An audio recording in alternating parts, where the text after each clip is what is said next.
Hello students, today we are learning third number lesson of SST, my country and its landscape.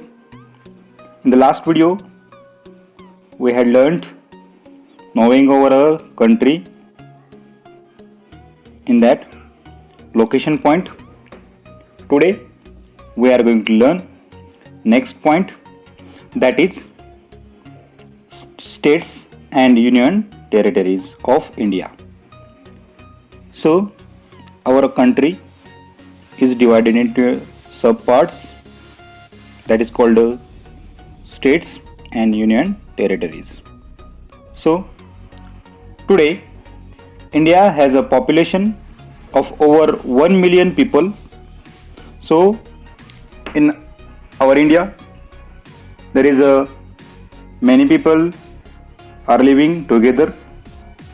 So, more than 1 billion population is present now.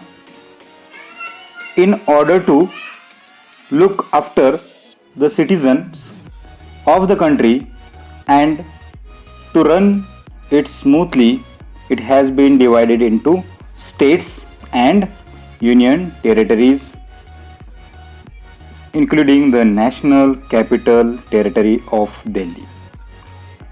So in this country, many citizens are living here in this country, so it should be run smoothly.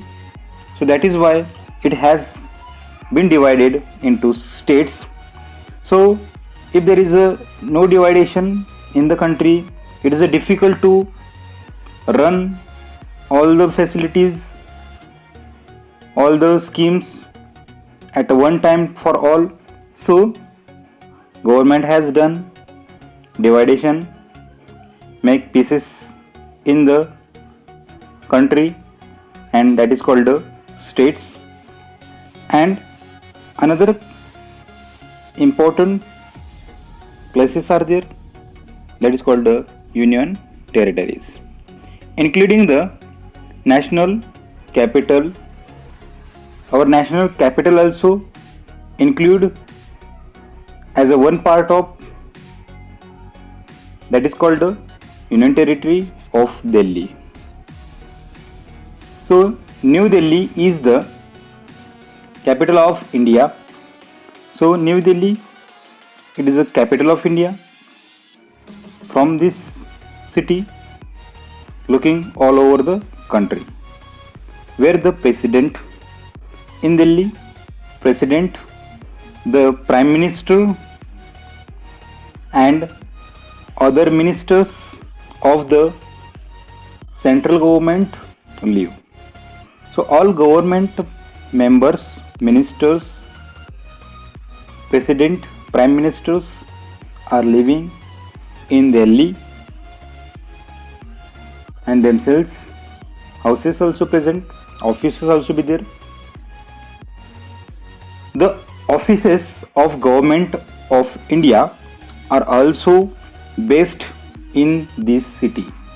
So all the offices of government which is run our country, it is also present in New Delhi, and from there our country is going to run. Means all these schemes, facilities, security is being done from the Delhi. Then the capital city of state is the city from where its government functions.